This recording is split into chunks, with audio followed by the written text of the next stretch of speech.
¿Te ha tocado ver niños y niñas que literalmente pueden estar haciendo el peor berrinche de su vida y sus padres no les llaman la atención? Pueden pintar las paredes, romper los juguetes de otros niños, meter la mano en la comida de otras personas y sus padres, amorosos, comprensivos, pacientes y con la voz más dulce del mundo, solo atinan a decir: nene, pórtate bien, mi vida. ¿Hasta dónde debemos ser pacientes con nuestros hijos? ¿Qué sería lo peor que nos podría ocurrir si a nuestros querubines niños y adolescentes les ponemos un alto firme y contundente? Es que se me va a ir de la casa. Uy, es que se me puede suicidar. Es que se me va a enfermar. ¿De verdad? A veces los padres y madres necesitamos ser claros, directos y firmes en temas de disciplina. Por ello, en Diálogos en Confianza, te diremos hasta dónde estirar la liga con los hijos.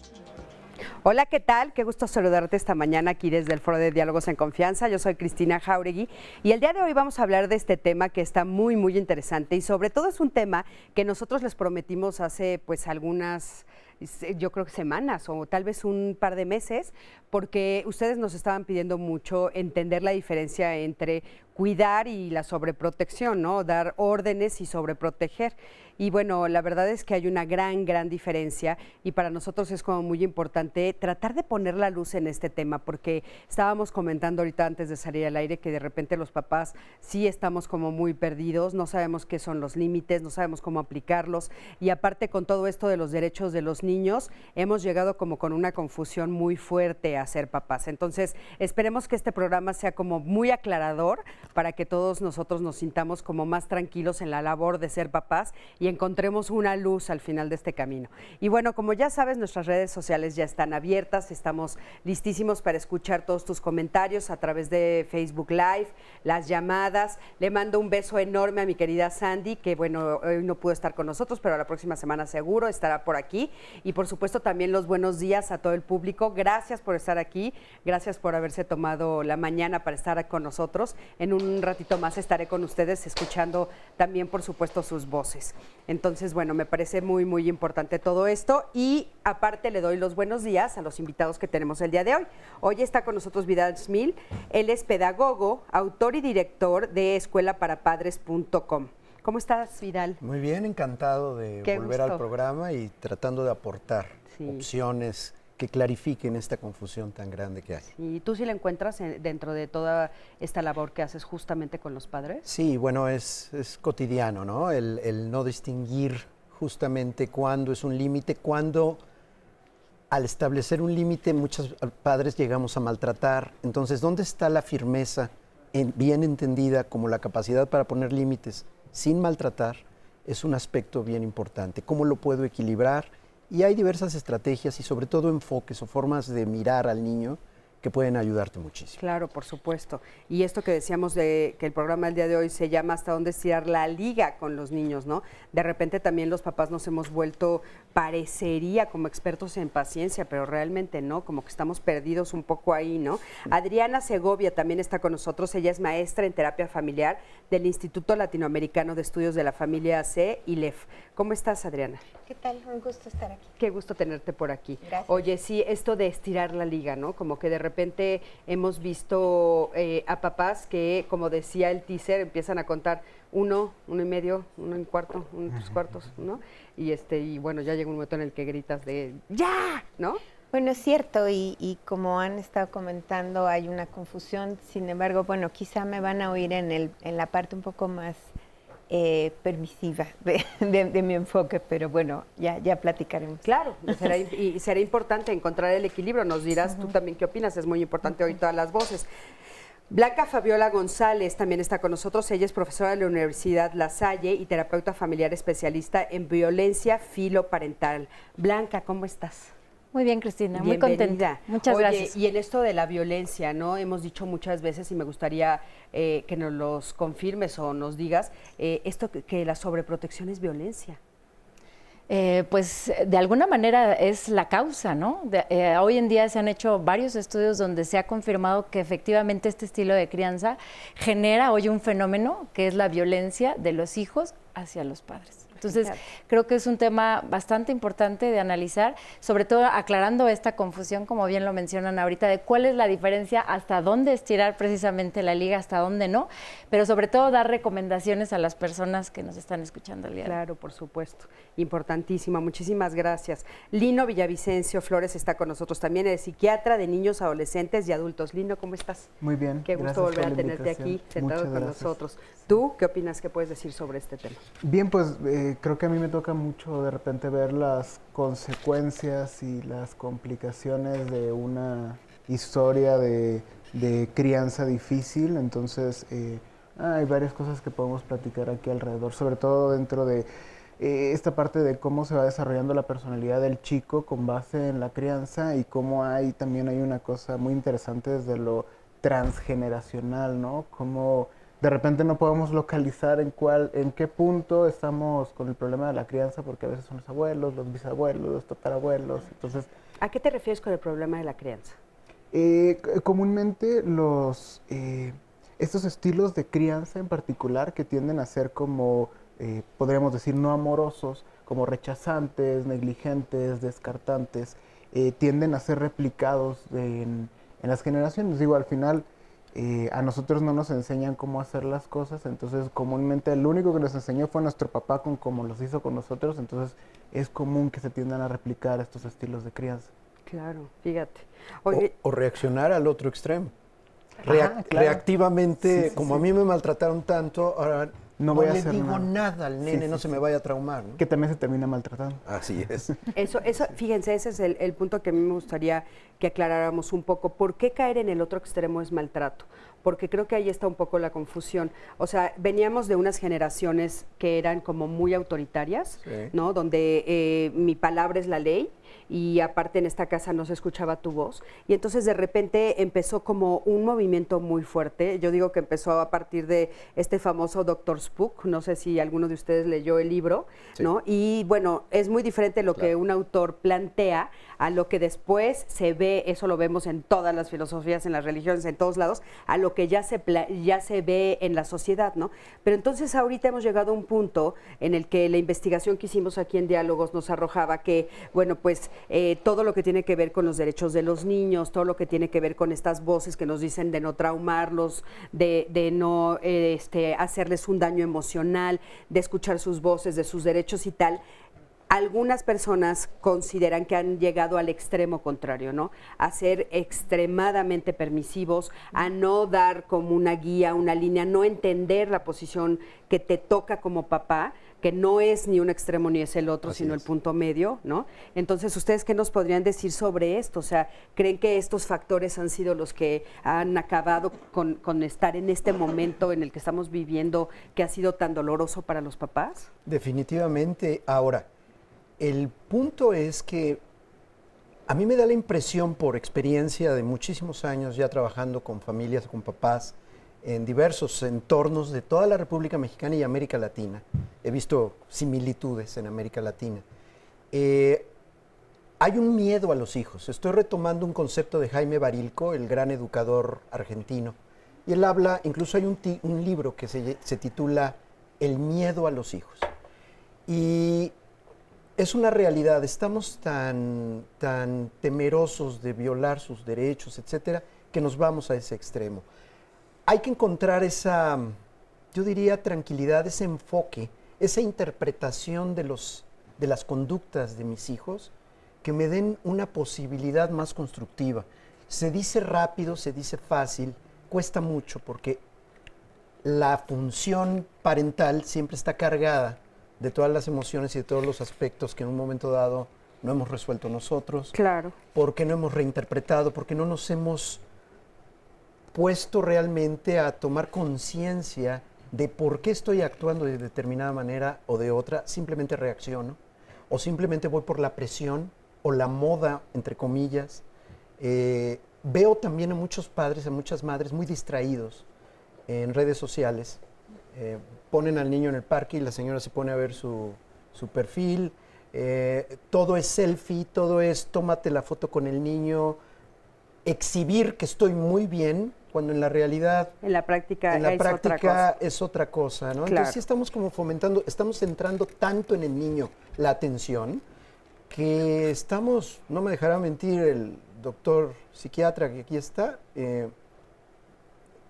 con una tendencia o propiciando cierto trastorno narcisista de la personalidad en los niños. Todo es alrededor de ellos, todo es en función de ellos y toda la familia se supedita a lo que el niño... Como que de repente lo estamos poniendo en el centro de centro todo. es el rey y ¿Qué está opinas en el tú, Lino? pedestal. A ver, con respecto a esta parte que decían de cómo se ha ido a un extremo, creo que es un fenómeno inherente al ser humano el estar en la búsqueda del centro, estar como tocando los extremos constantemente. O sea, sí, antes había un extremo en el cual hasta el delfín, que era el príncipe de Francia, se le podía golpear, y hoy en día estamos en una situación en la cual a nadie sabemos... Bueno, tenías que... un niño de azotes. Sí, pero también le tocaban. También le tocaban. O sea, la cosa es que hoy en día sabemos que Oigan, esa no es el aclárenlo tipo un de poquito crianza. porque los que no saben de historia no van a saber de Perdón, qué están es que en hablando. lugar no le podían pegar al que iba a ser el rey. Entonces Ajá. había un niño al que le pegaban cuando el rey se portaba mal, el que iba a ser rey.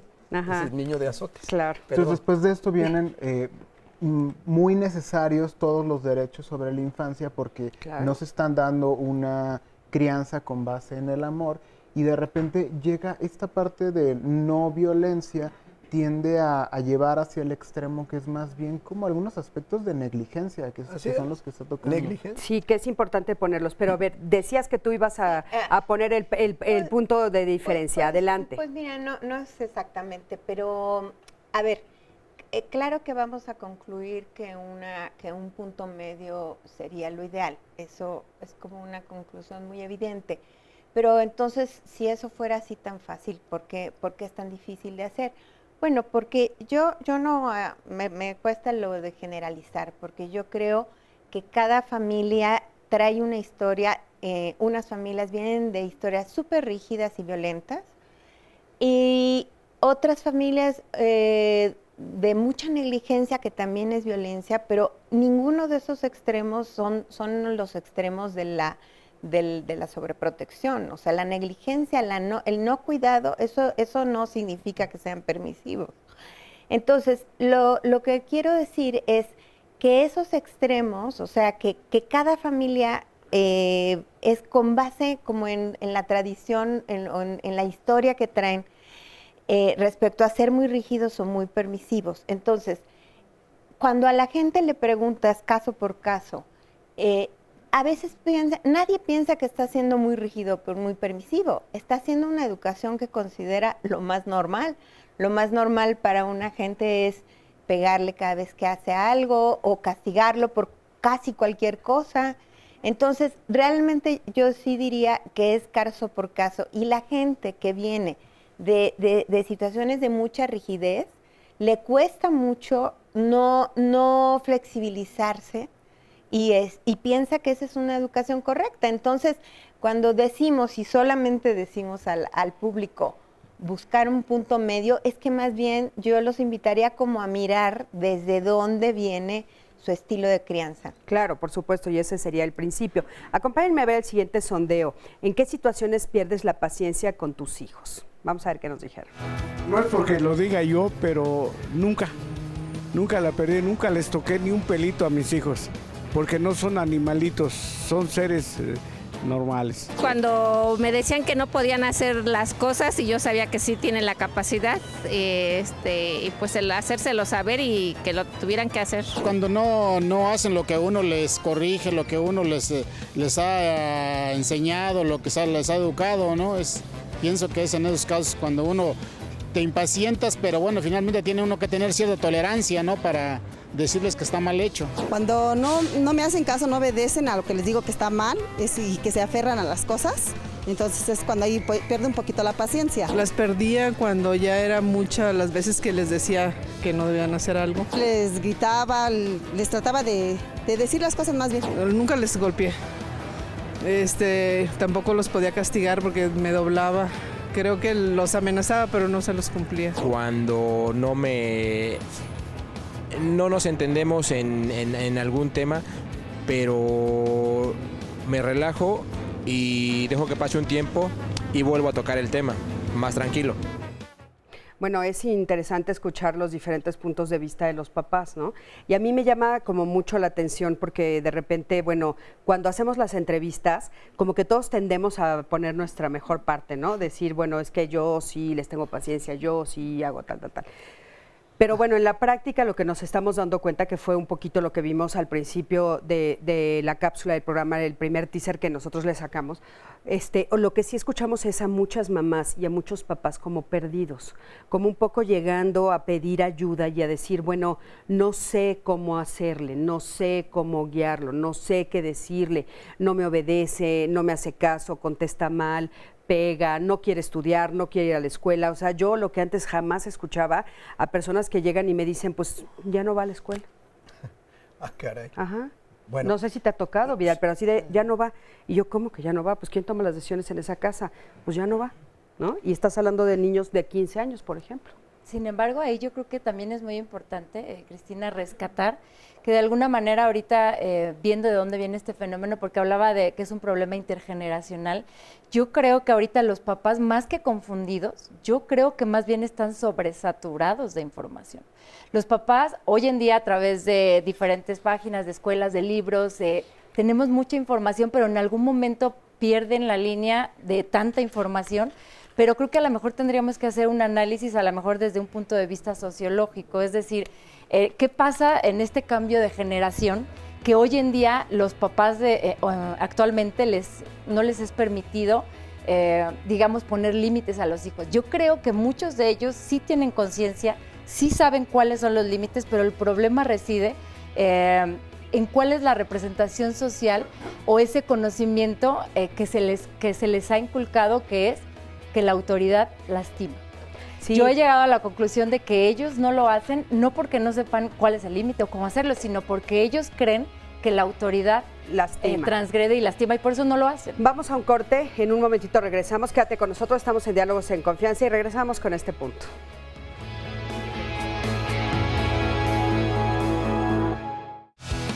Solo cuando uno considere que ha cometido un error y que a ellos les afecte. Yo pienso que debe de ser un diálogo siempre. Pues debemos hablar con ellos, hablar pues de los temas y de lo que realmente, si podemos solucionarlos y no acercarnos a quien nos ayude. Que ellos comprendan que tienen a un amigo, no a un jerarca, para que ellos puedan, dirigirse también por sí solos. Habiendo comunicación, o sea, con ellos es, digamos, primero inculcarles principios, ¿no? Buenos principios, y con eso muchas veces ni siquiera tienes que comunicarles. ¿Por qué? Porque ellos ya tienen una conducta adecuada desde pequeños. O sea, yo siento que es desde pequeños darles la educación adecuada. Pues cuando les perjudica a ellos o les incumbe a ellos. Sería en casos legales, casos que puedan poner en peligro su vida. Yo pienso que hasta que ellos empiecen a tener las suyas, antes no van a entender.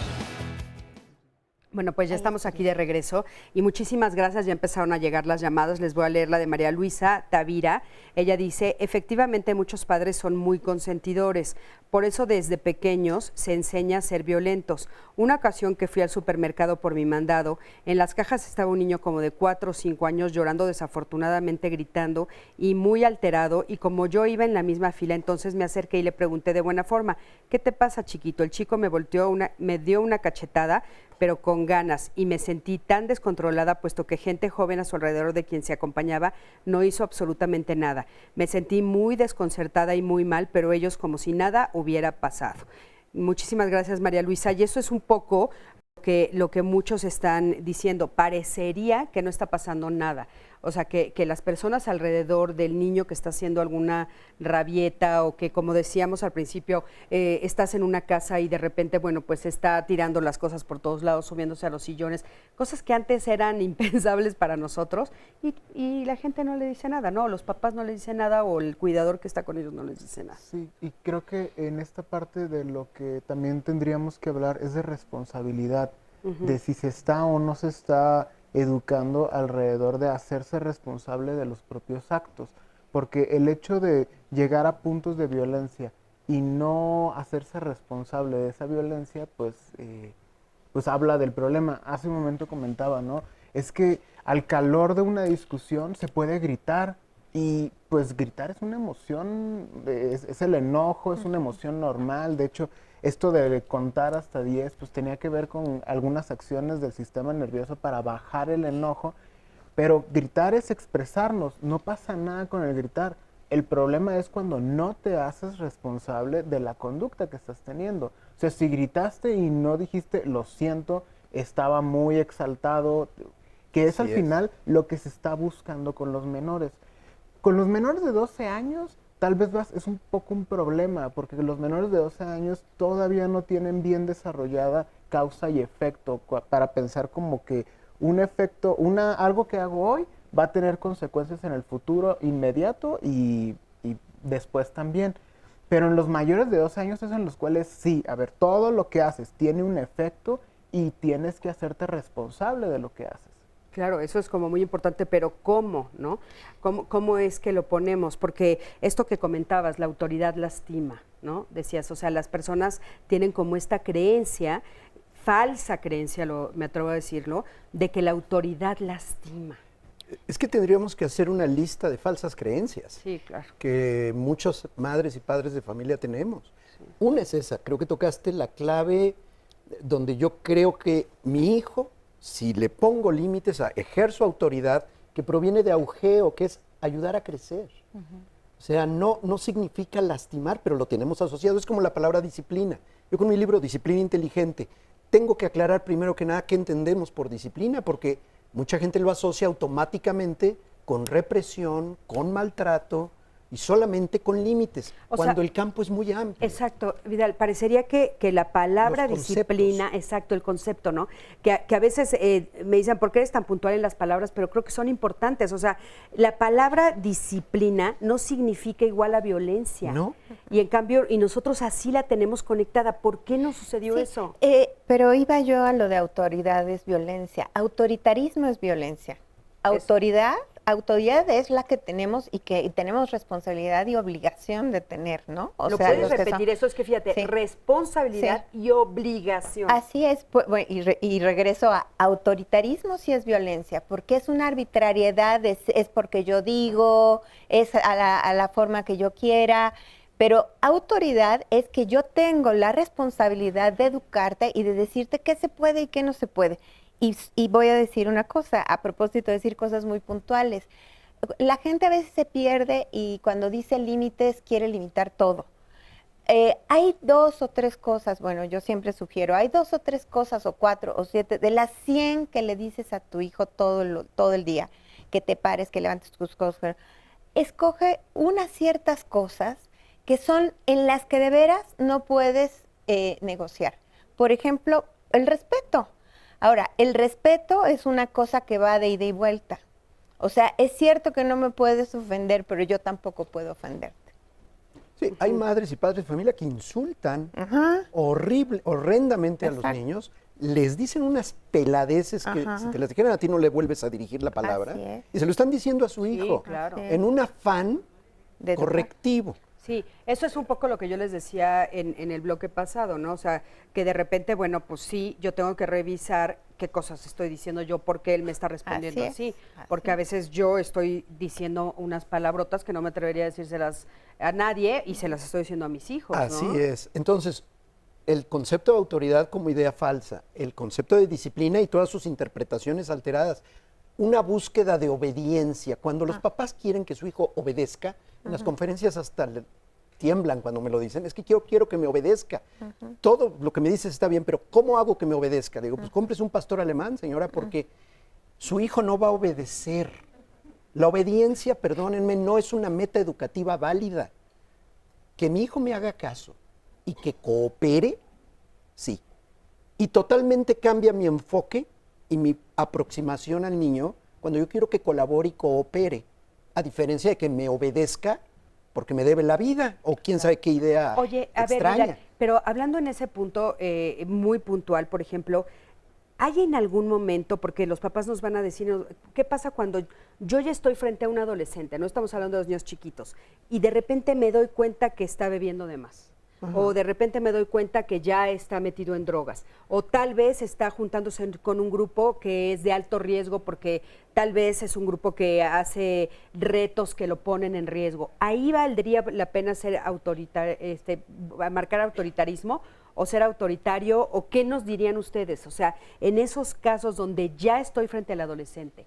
O sea, ¿hay qué, Vidal? Bueno, ya estás llegando un poquito tarde cuando ya estás hablando del consumo. Sé. Claro, ya llegué tarde, pero es que seguro muchos están afuera. Sin embargo, ¿no? efectivamente, tienes que intervenir, tienes que tener una acción asertiva, eficaz, pero no autoritaria, como bien se menciona, porque vas a empeorar, vas a fracturar definitivamente la relación. La etapa adolescente es un proceso donde están muy vulnerables y donde puedes fracturar con muchísima facilidad, a veces definitivamente, la relación. Claro. Entonces, sí tienes que ser muy firme, pero no violento. Volvemos a puntualizar esos conceptos, ¿no? Ser firme es decir, no voy a tolerar, yo no voy a ser tu promotor, no voy a permitirte tal cosa, y vamos a ver al especialista. Si ya está en consumo, ninguna mamá o papá lo va a manejar por sus propios recursos. Requiere canalización al especialista. No hay manera de que una mamá pueda manejar la adicción de su hijo. Y es muy diferente en la atención el anexarlo 3 meses contra el llevarlo a una institución en la cual lleve una consulta en forma y que tenga como... ¿Cuál es la diferencia? Toda. Que al anexarlo 3 meses lo estás dejando a la buena del lugar. Y a ver qué pasa. Ajá, que estás teniendo pues en realidad es una reacción tipo cárcel por el consumo, ¿no? O sea, realmente lo estás encarcelando 3 meses y la reacción en los adolescentes es muy diferente, porque un adolescente que es internado 3 meses por una situación de sustancias, muy probablemente va a desarrollar ahí un rencor hacia los padres que después va a hacerse más complejo. O sea, si ya se estaba construyendo desde la niñez una torre, esto va a ser como llegar y poner un castillo nuevo por completo. Entonces, ¿qué le recomendarías tú, Lino? Que si están teniendo un problema clínico, que lo atiendan. O sea, que no... Lo peor que se puede hacer ante esa situación es hacerse de la vista gorda, pero tampoco es como tener un enojo y culpar al niño por su consumo de sustancias, sino más bien ver que esta situación es mucho más compleja, dirigirse con un profesional de la salud y entonces llevar una atención en forma, porque el consumo de sustancias hoy en día no se anexa. Y el enfoque familiar, sistémico, completo, no nada más es la persona que consume. O bien, cuando decías, entonces se vale ser autoritario, de acuerdo con lo que dice Lino, de acuerdo con lo que dice Vidal, y sobre todo, no se vale ser más autoritario, pero es la tendencia, es una gran tendencia a decir, es que esto es el resultado de que no he puesto suficientes límites y tengo que apretar más las tuercas. Pero aparte error. Pero sabes que no es solamente una tendencia que sea a nivel personal. Sí, es no, que social. Lo oyes claro. en la sociedad, ¿no? Ah, o sea, no, entonces la culpa, métele más. Exacto, ¿no? Métele más. Esos son los consejos que oirías en tu Exacto. entorno. O sea, oirías a tus papás decir, te fallaste. Bueno, los memes que difundidos, pégale para que no lo tengas que visitar en el reclusorio. O sea, dices, perdón, ¿quién está difundiendo eso? Blanca, ¿tú Sin embargo, ahí yo creo que también debería, Cristina, de recuperarse el equilibrio entre el control y el afecto parental. En toda la experiencia que yo tengo con adolescentes, he notado que la mayoría de los papás pierden ese acercamiento y conexión con los hijos. Y ese, para mí, sería la mayor recomendación. ¿Cómo puedo establecer el límite o el equilibrio entre el control parental y el afecto o la falta de acercamiento que yo tengo con mis hijos? Porque en la mayoría de los casos que a mí me han tocado con adolescentes hay un distanciamiento, Cristina, tremendo.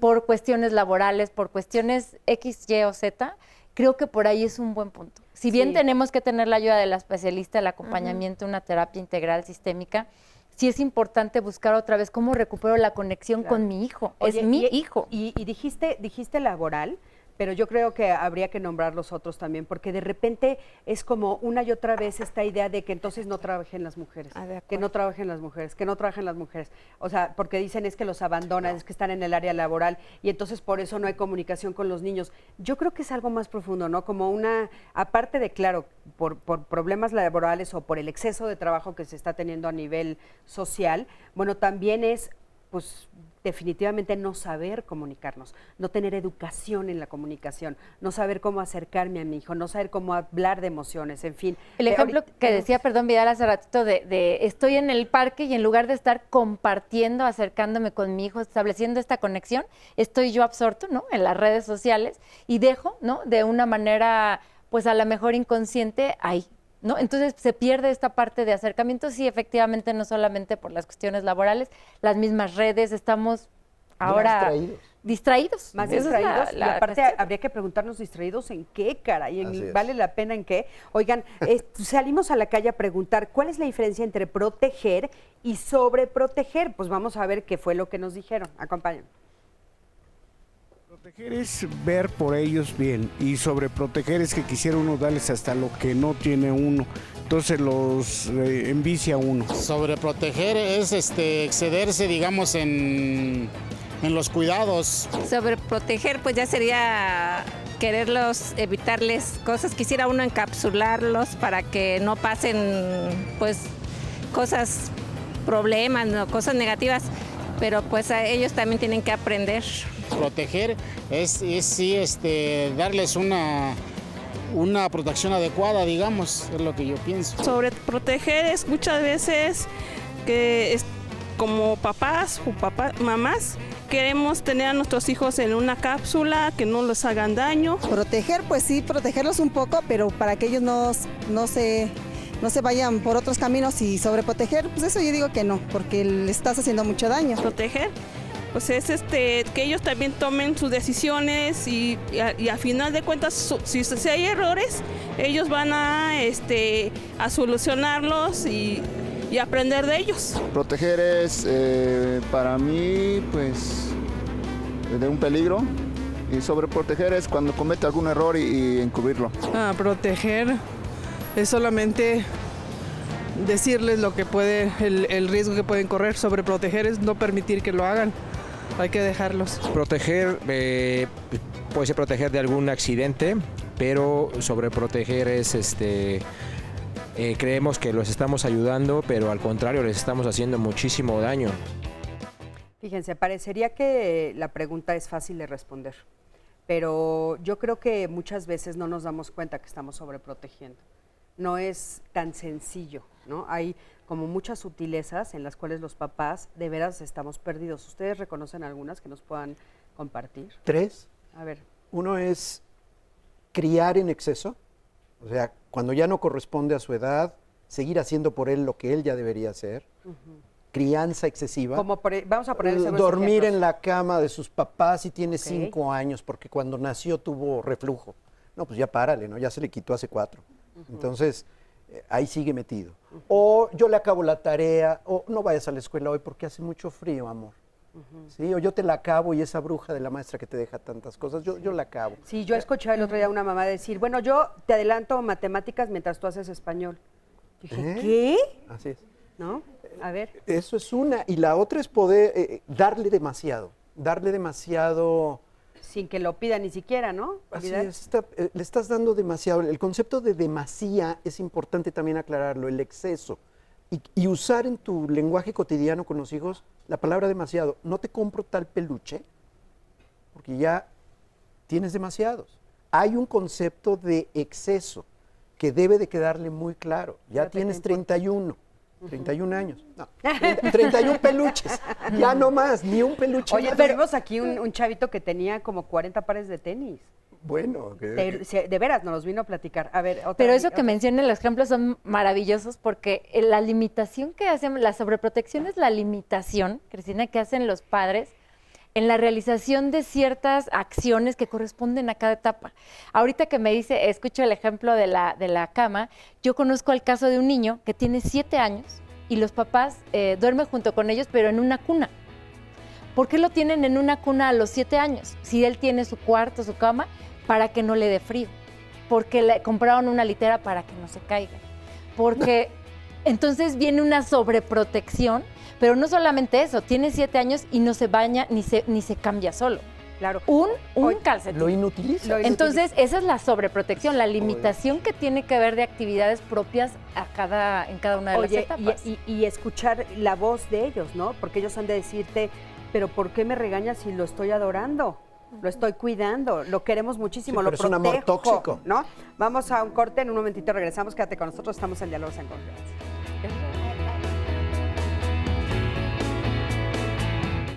Ya estamos aquí de regreso en Diálogos en Confianza y bueno, tenemos ahorita 10 pases dobles para la obra de teatro Auxilio, que se presentará este miércoles 31 de octubre a las 17 horas en el Centro Cultural Jaime Bodet del Instituto Politécnico Nacional.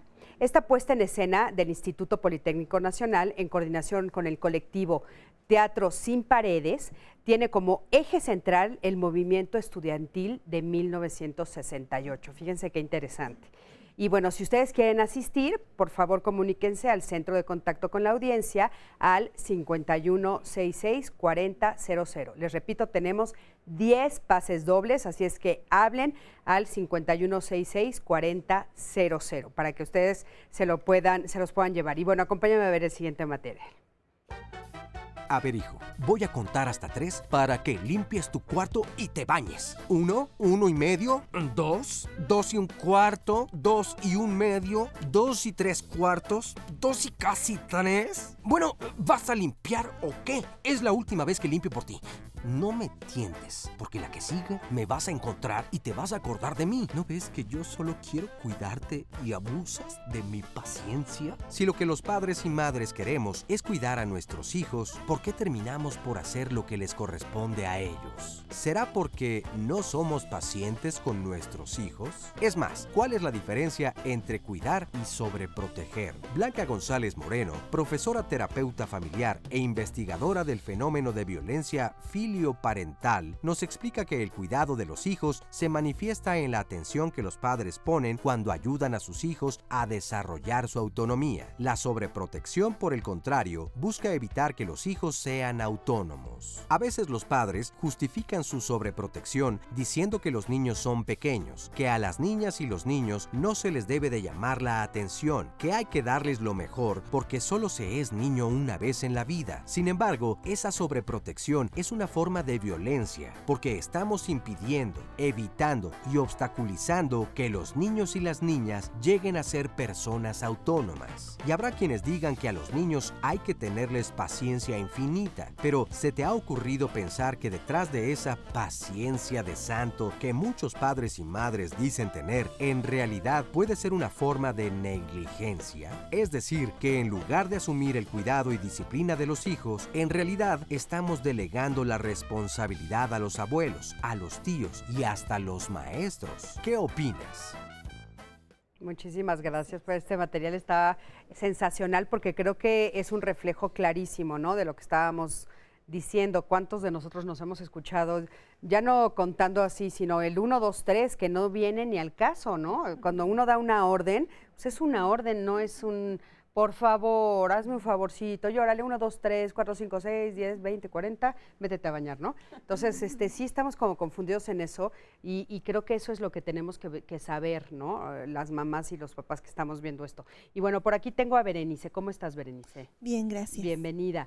¿Tú cuántos hijos tienes? 2. ¿De qué edades? La niña tiene 14 y el niño tiene 12 años. Oye, ¿y tú alguna vez te has sentido como perdida en esto de poner límites, de saber cuál es el camino, ahora que hay tantas voces y que escuchamos tantas cosas diferentes? Sí, así es, bastante. ¿Cómo te sentiste perdida? Cuenta. Pues, por ejemplo, yo me sentí un poco perdida ahorita en la adolescencia, cuando ya empiezan a pedir permisos para salir, para ir al cine, para invitar a sus amistades. Yo lo hago, yo sí le doy permiso a la niña. Y ¿Qué edad tiene ella? La niña tiene 14 años, va en tercero de secundaria. Yo le doy permiso porque para mí es una manera de conocer a sus amistades. Sin embargo, también debo de reconocer que hay veces que aunque yo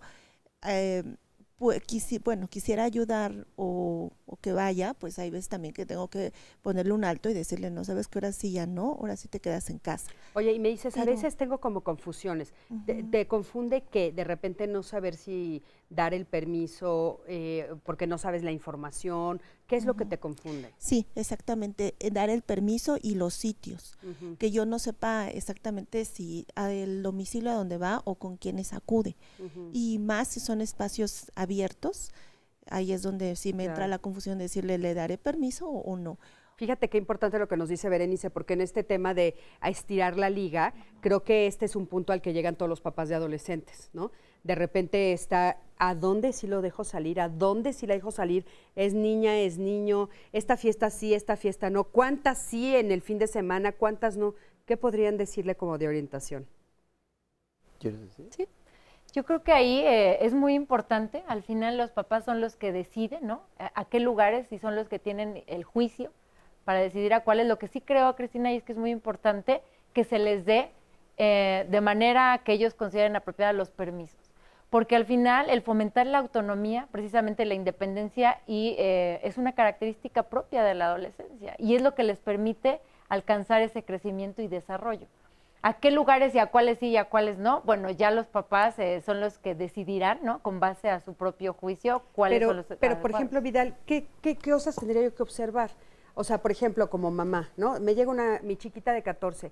¿Yo qué cosas tendría que poner atención para poder tomar la decisión? Porque de repente no es nada más sí o no. No, primero que nada, la seguridad y su integridad.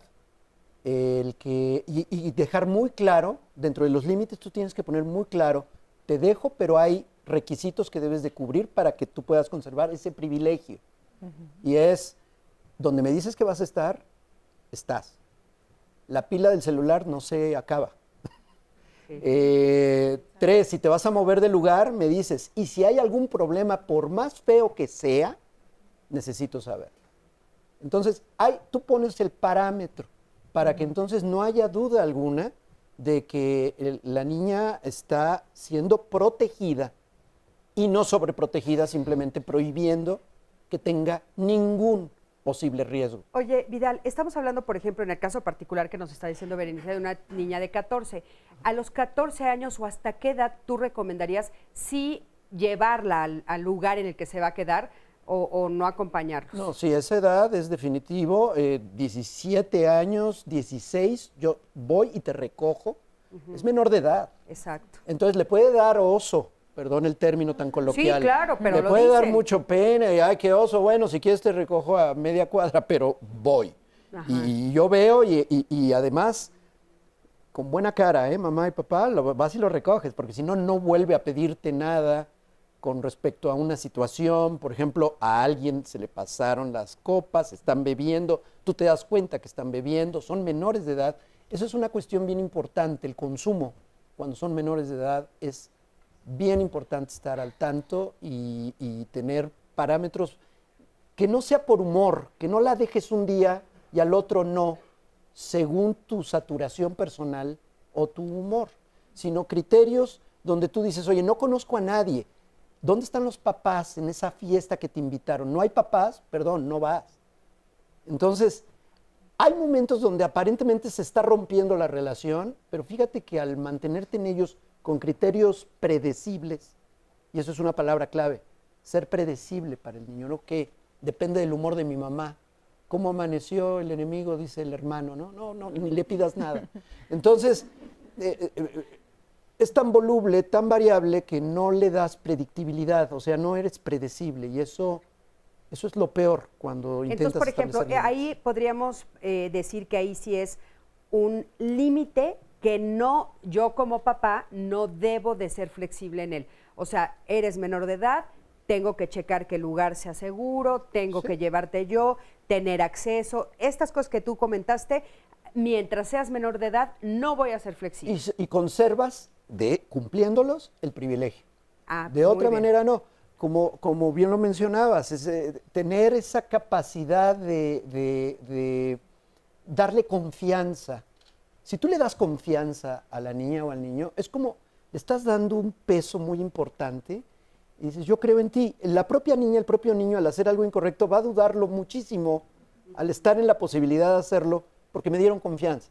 En el momento que ya de por sí ya la perdí y mi papá y mi mamá siempre me están señalando y que soy de lo peor, pues lo sigo confirmando. Les cumplo su profecía. Exacto, les cumplo su profecía. Muchísimas gracias. A ver, y por aquí tenemos a Nancy. ¿Cómo estás, Nancy? Buenos días. Buenos Bien, días. gracias. ¿Tú tienes hijos? Sí, tengo uno de 16 años. Ajá, Que lo tuviste a los 6.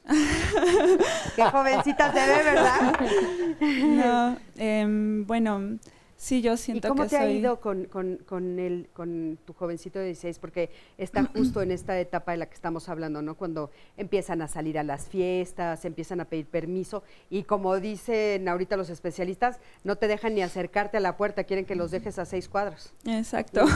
Sí, me dice, ay, es que a nadie de mis amigos los van a dejar y tú siempre quieres ir a dejarme. Y yo así, pues es que no conozco con quién vas a estar, a dónde, si van a estar los papás, ¿no? Como decía el especialista, dice, pero es que no confías en mí. Oye, ¿no? y por lo general eso es una mentira, ¿no?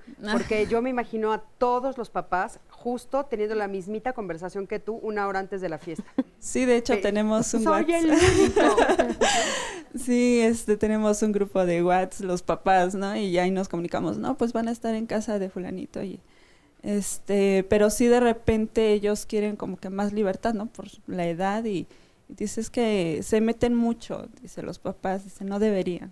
Ajá, y yo así, ay, hijo, ¿qué hago? Oye, a ver, sí, por favor, ¿cuándo podríamos saber si nos estamos metiendo mucho? Bueno, es que es la etapa donde justamente es el interjuego. Ya estamos hablando de 16, entonces justamente, ya no es 14, ¿no? Entonces justamente es el juego o el interjuego de ahora sí, ahora no. Yo diría que hay que, en una especie de formulación, o sea, hay que tratar de dar siempre los permisos guardando estos parámetros que decía Cavidal. Y este es el momento donde la seguridad, que es lo más importante, ojo, no la obediencia, no el límite, la seguridad es lo más importante. Y esto es algo que tenemos que transmitir, no es que nos vayan a apelar mucho, pero lo que tenemos que transmitir es que lo que más nos importa es su seguridad. Entonces, ¿qué cosas son las que nos dan la seguridad? Saber dónde está. Si nosotros jalamos mucho la liga, se va a acabar la pila, no vamos a saber dónde está, y entonces realmente empiezan a desaparecer. Entonces, si queremos seguir conservando la confianza y la seguridad, tenemos que conservar la libertad de que puedan ir, pero que nosotros sepamos siempre dónde están. Y si nosotros empezamos a perseguirlos en el teléfono, ya vienes y no sé qué, y ¿no? ¿Cuántas tomaste? ¿Llevas la 1, llevas la 2? Realmente van a empezar a desaparecer. Entonces, creo que conservar ese encuadre, esos límites, ese parámetro de qué se puede, y conservar la confianza y la comunicación es así muy básica de dónde estás y de que yo tenga acceso, vamos a estar realmente en el parámetro de seguridad que es más importante que la obediencia. Claro, mucho más importante. Pero, ¿qué pasaría, Lino, si de repente me empieza a suceder esto de que el celular se apagó, de que no tengo datos celulares o la pila se acabó? ¿Qué pasa si yo me empiezo a dar cuenta que me está pasando eso con uno de mis hijos? O sea, que ya empieza a decirme ese tipo de cosas. ¿Qué tendría yo que revisar? A ver, ahorita estamos hablando de todo lo que sería lo racional y como las estrategias y todo esto, ¿no? Ajá. Pero también entendamos que pues, somos humanos y comúnmente actuamos ante lo emocional. Entonces, claro. ¿Cuándo es que no va a haber permisos? Pues cuando no te tenga confianza, cuando yo sienta miedo, cuando yo sienta enojo es cuando voy a reaccionar de ciertas formas. Entonces, si de repente la batería deja de funcionar, ya no me contesta o se sale incluso de casa sin permiso, pues lo primero que se está dañando es la confianza. Y si se daña la confianza, no importa que hagas todo lo que se tiene que hacer, pues ¿cómo me voy a sentir seguro o segura para darte esos permisos? ¿Cómo vas a poder salir de noche sin yo estar preocupado o preocupada porque te vaya a pasar algo? Cuando en realidad siempre, desde la parte de la confianza ya está dañada, entonces yo siempre podría pensar que algo malo podrías estar haciendo, que algo que podrías estar en peligro y ni siquiera te estés dando cuenta. Entonces, creo que al final sí es muy importante que se genere toda esta confianza y se digan las cosas como son, de frente, sin censuras, que al final la parte de la censura es muy importante porque la censura implica miedo del uno hacia el otro, ya sea del hijo hacia el papá o del papá hacia el hijo. Entonces, al final creo que es muy importante que sí ubiquen desde qué emoción están haciendo cada acto y si esa emoción es o no es racional, porque a veces el miedo puede ser totalmente irracional. Claro. Oye, Lino, pero hay un punto bien importante que tú estás comentando, y como tú eres especialista justo en tratar con niños que están viviendo situaciones bastante complejas, ¿no? Como pues ya con algunos intentos de suicidio, etcétera, etcétera. ¿Cómo quitarle el miedo a los papás a esto que estás diciendo? O sea, cuando ya se perdió la confianza, parecería que entramos en un círculo vicioso que acaba siendo muy doloroso para todos, desde el adolescente y todos los integrantes de la familia, porque a veces con un hijo que nos sucede, con uno que nos suceda, los demás llevan también, ¿no?, las de perder, porque entonces ya no confías en ninguno. ¿Qué hacer como papá? ¿Cómo empezar a caminar en el camino de la confianza para recuperarla? Pues creo que no sería trabajo del papá. O sea, creo que en este caso sería trabajo del menor. Ganarse de nueva cuenta la confianza, porque al final el hecho de haber tenido un episodio depresivo, por ejemplo, y haber tenido un intento de suicidio como resultado de, sí puede marcar mucho el tono con el cual los padres ven a los hijos, pero no dejan de ser niños y adolescentes que están en crecimiento, que están en formación, y si alguien puede cambiar son ellos. Entonces, también creerse el hecho de que si pasó hace unos años y has estado muy bien, muy responsable, pues tal vez en ese momento estabas pasando por un estado que no era el adecuado, pero tu rasgo, o sea, a lo largo del tiempo como persona no eres así. Entonces, tienen que darse la oportunidad de volver a cambiarse el chip de la persona que es su hijo. O sea, que sí tendría también que ver con ellos, o sea, dar otra oportunidad. Sí, y claro. de permitir que el hijo nos los demuestre. Y si ese sería como el camino. Ajá, y si alguien puede cambiar, es el menor. O sea, porque todavía su cerebro está cambiando. Claro. Vidal, ¿tú quisieras decir algo al respecto? No, estoy completamente afín a esta línea de ideas. La confianza es un factor que tú otorgas y que le debes de dejar muy en claro que la debe de cuidar, que la debe conservar, y cuando se perdió por alguna circunstancia como lo terrible que acabas de mencionar, o simplemente no te avisó y llegó tarde y se fue a otro lado, se establece una consecuencia proporcional, no magnificar las cosas. La chica llegó media hora más tarde, ¿está mal? Sí. ¿Le vas a llamar la atención? Sí. Puede a lo mejor perder el privilegio de la siguiente salida, pero tampoco el año completo. Se perdió toda la confianza y me has defraudado. Creo que vemos demasiada telenovela. Sí. Creo que magnificamos y tenemos un defecto de percepción de magnificar. Claro. Vamos a un corte, en un momentito regresamos. Quédate con nosotros, estamos en Diálogos en Confianza.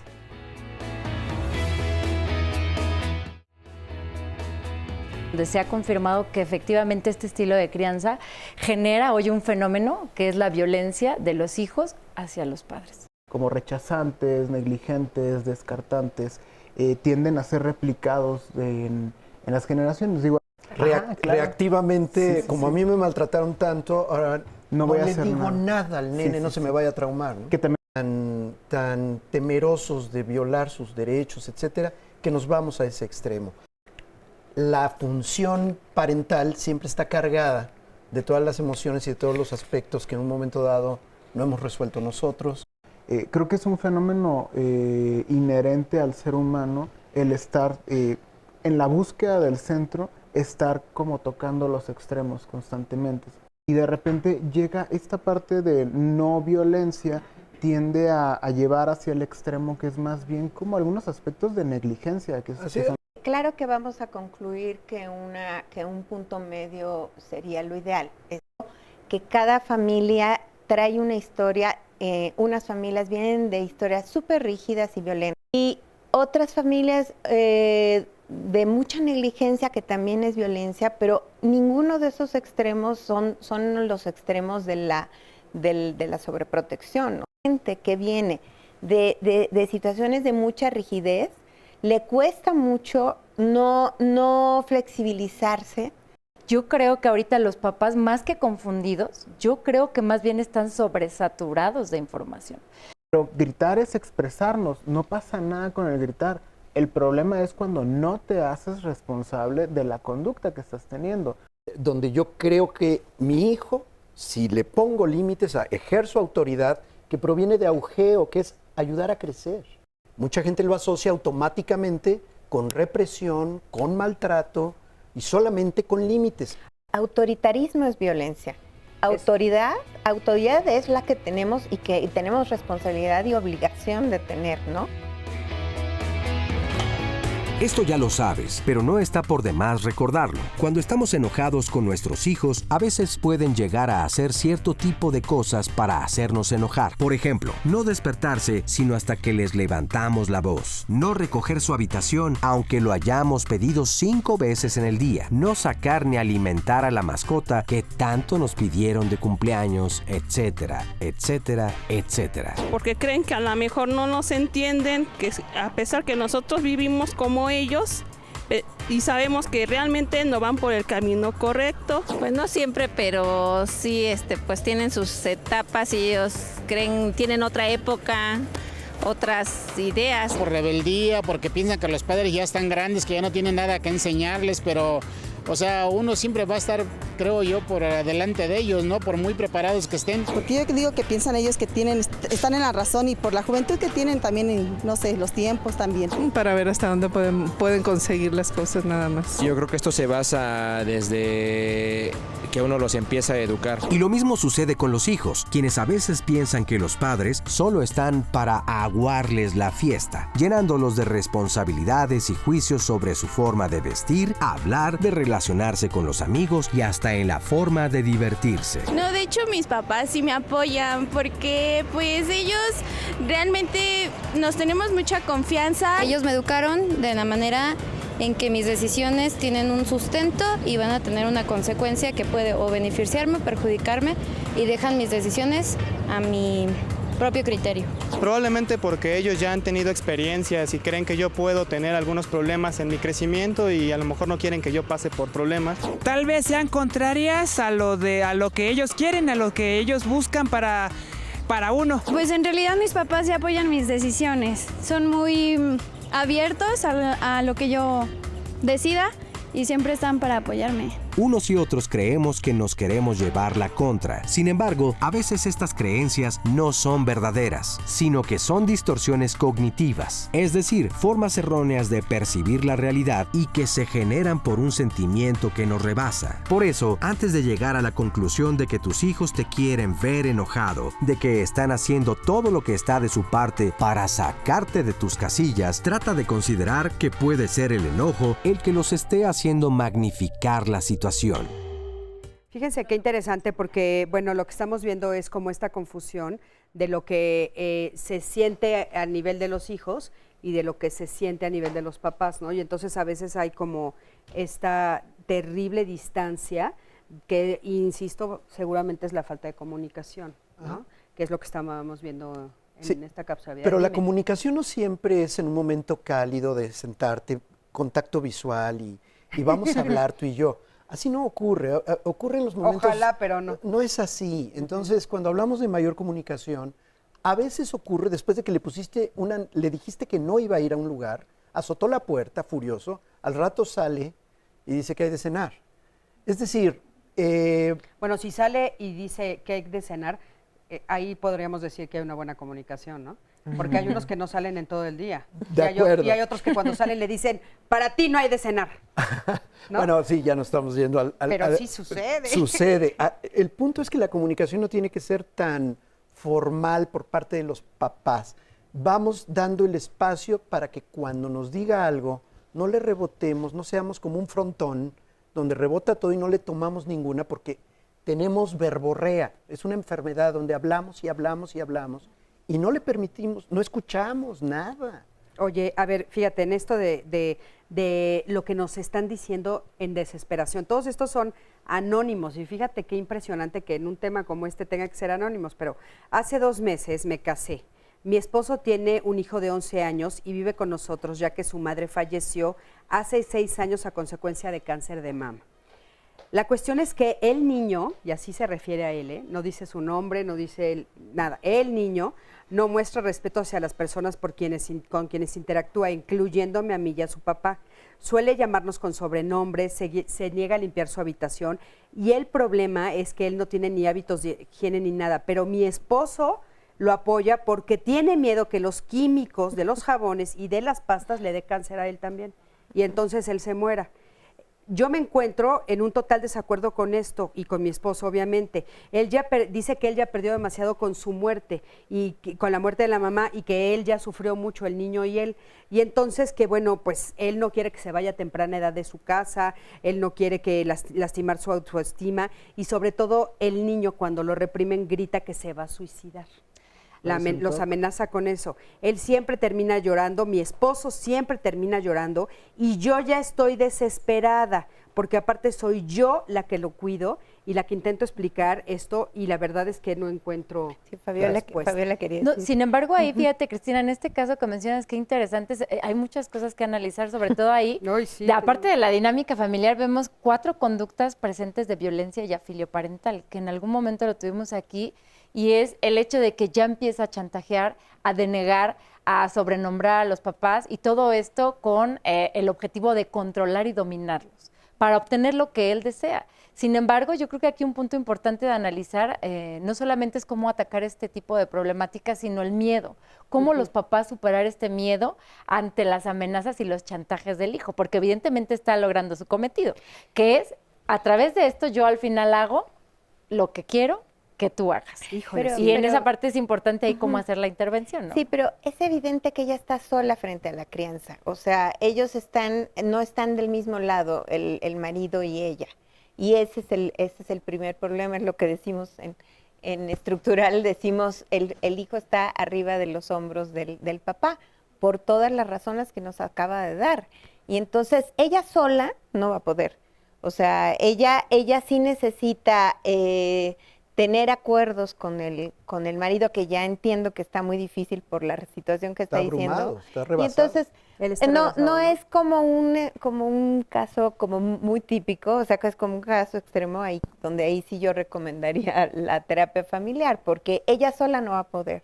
Es totalmente un caso clínico, o sea, incluso hay algunas ideas ahí como que parecieran como obsesivas, compulsivas. A partir de la muerte de la madre. Ajá, entonces, en ese caso particular, sí le recomendaríamos que fuera con un psiquiatra. Y que pueda tener asesoría de cómo ayudar a que el marido busque y desee ese apoyo, porque la figura del esposo es clave para la resolución de ese nudo. Sí, es que de repente parecería que algunos están como luchando solos, ¿no? Frente a las situaciones. Y como ustedes bien dicen, en este caso en particular sí te decimos que es una situación mucho más compleja, entonces hay que pedir ayuda profesional. Hay que desatorar el nudo con el papá, ¿eh? Sí, con el papá, claro. Sí, imagínate que diga que todos los jabones le van a dar cáncer, pues bueno. No, y que está en todavía el proceso de pérdida. ¿No? José Martínez también nos dice, tengo una hija de 7 años, está muy sobreprotegida, no hace caso, nos ignora y a veces por la desesperación he llegado a hablarle con majaderías, incluso le he dado un manazo y una nalgada. Mi pareja y yo hemos tenido muchos problemas por esta razón. ¿Qué consejo me podrían dar? Es que vuelvo a decir, que, fíjate, cuando él dice está sobreprotegida y ellos tienen problemas por esto, significa tienen un gran desacuerdo sobre la crianza. Entonces, en general, digo, como este caso, ellos necesitan ponerse de acuerdo. Entonces, está habiendo conflictos entre ellos, o sea, hay razones por las que no se pueden poner de acuerdo. Generalmente, cuando los padres se ponen de acuerdo, están del mismo lado, es mucho más fácil saber qué cosas sí y qué cosas no. Entonces, cuando él dice sobreprotege, pero luego le pegan, no entiendo la sobreprotección, pero probablemente él quiere poner límites de esa forma y siente que la pareja la está sobreprotegiendo. No hay un acuerdo, ahora sí que así no se puede. Exacto. Uno pone una red muy guanga y el otro una red muy tensa. Pues sí. Entonces la niña sí, obviamente va a manipular. Al principio se confunde, pero posteriormente ejerce el control ella, sabiendo que botón apretar a cada quien. ¿Eh? Hay un hueco ahí, hay un hueco en la autoridad ahí. Y al final lo auténtico de la comunicación, porque parece que cuando estamos tristes nos enojamos, cuando tenemos miedo nos enojamos. O sea, pareciera que en esa relación de la crianza los papás no se dan como la oportunidad de decir, me pone muy triste ese distanciamiento que tengo con la chica y que no puedo tener comunicación con ella.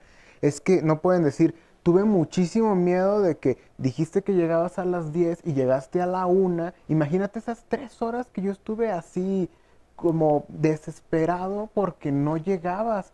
O O sea, creo que ahí, en esa parte, lo que no les estamos enseñando en esos dos ejemplos es a empatizar.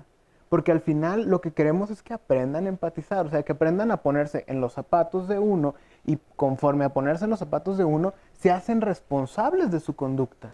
Abundando en esto, sí. A ver, pero como papá tengo que definir qué emoción tengo, pero además dar un mensaje yo. ¿Qué quiere decir eso? A mí me dio miedo tal cosa, en lugar de acusar y decir, eres una irresponsable incumplida. Claro. El mensaje debe de ser hacia lo que yo estoy sintiendo y teniendo ahí emocionalmente, para que la niña o el joven pueda tener una oportunidad mayor de vínculo. De otra manera, si lo ataco, va a defenderse automáticamente. Y otra forma en la que los atacamos sin darnos cuenta es decir, tú me provocaste miedo. Sí, claro. ¿No? Tú eres el responsable de mi malestar. Miedo, de mi malestar. Porque hablando de emociones, que yo también creo que es la solución para, bueno, este mundo en el que vivimos, sí, ¿no? Hacer contacto con nuestras emociones y poder transmitirlas. No es lo mismo llegar y pegarle de gritos y no me obedeciste y no llegaste a la hora y era a las 12 y llegaste 12:05, eres un irresponsable. El eres, ¿no? La etiqueta. Sí. En vez de eso es voltear y decir, bueno, fíjate que yo me sentí así, a mí me pasó esto, yo te quiero, yo me preocupo, yo, pero no tú, ¿no? Esta famosa que nos dicen mucho, pero que es súper real. Ve cuántos dedos te apuntan a ti, cuánto apuntan a ellos, ¿no? Eso es bien importante decirlo. Entonces, bueno, es hablar de las emociones. Carmen Romero nos dice, los padres de ahora quieren solucionar todo a sus hijos, cosa que, pues bueno, ya estuvimos platicando y sí es cierto, ¿no? Es una de las baches en los que estamos cayendo. Eduardo Telles, la pregunta es, ¿qué pasa en mi caso cuando mi madre era muy estricta, pero para todo eran gritos y desde niños, y ahora viviendo ya con mi esposa, veo que ese mismo patrón ella es el que usa? Ella lo repite, ¿es bueno levantarse, alimentarse y que para todos sean gritos? ¿Y hasta ahora se dio cuenta? No sé, o sea, las opiniones vertidas en este programa son responsables de quien los dice. Pero la respuesta es no. De acuerdo. Pero la respuesta es no. Sí. Es no.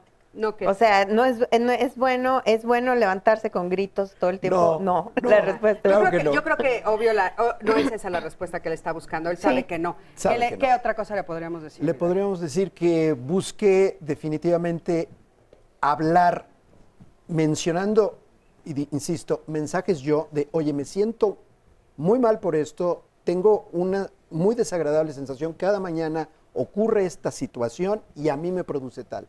Lo tenemos que resolver de alguna manera, no puedo seguir de esta forma. Entonces sí tienes que poner límites a la interrelación de pareja para que entonces podamos ponerle límites sensatos a los hijos. Sí. Oigan, vamos a ver el siguiente sondeo, acompañen.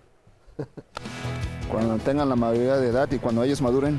Pues desde chiquitos. Pues es que ellos tienen que saber que sus hechos, todo lo que ellos decidan tiene consecuencias y tienen que hacerse responsables siempre. Porque así aprenden, si no se equivocan no aprenden. Normalmente, digamos, ellos toman decisiones que caen en errores. De ahí ellos lo comentan con uno y ellos toman una lección, por así decirlo, ¿no? Entonces ellos por sí mismos aprenden. Pues yo digo que como ya a los 10, yo digo que a los 10 ya. Pues a partir de que ya tenemos razonamiento, ¿no? Desde que ya tenemos conciencia. Para que ellos ya sepan, por decir, guiar o saber lo que deben de hacer. Y sabemos lo que necesitamos y no necesitamos en nuestras vidas. Pues en el momento que les tenga que suceder, porque de ese modo solo de ese modo van a aprender. Bueno, pero es real, o sea, ¿realmente dejamos que ellos vivan sus consecuencias?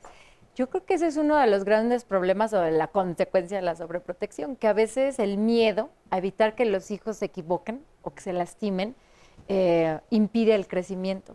Porque si ellos, por ejemplo, fallan, es parte de su crecimiento. De hecho, muchas de las personas que llegan o acuden a terapias precisamente porque no tienen habilidades de afrontamiento, no son capaces de tolerar situaciones de estrés.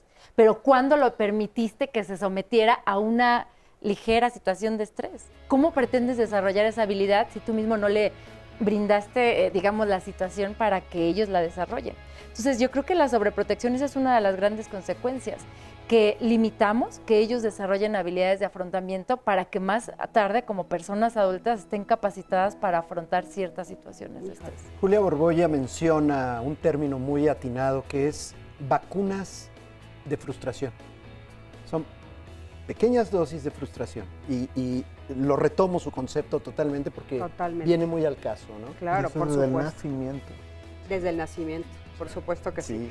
Vamos a un corte, en un momentito regresamos, quédate con nosotros, estamos en Diálogos en Confianza.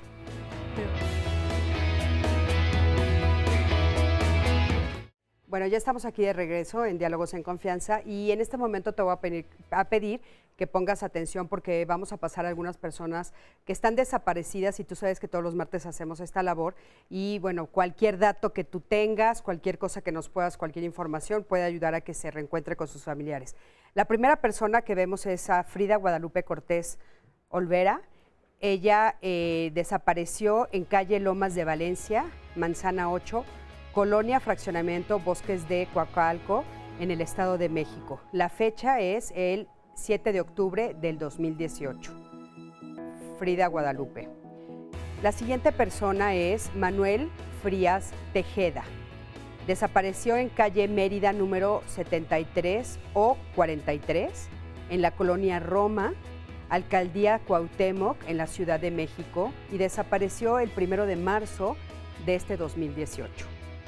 Manuel Frías Tejeda. La siguiente persona es Fred Emanuel Barragán.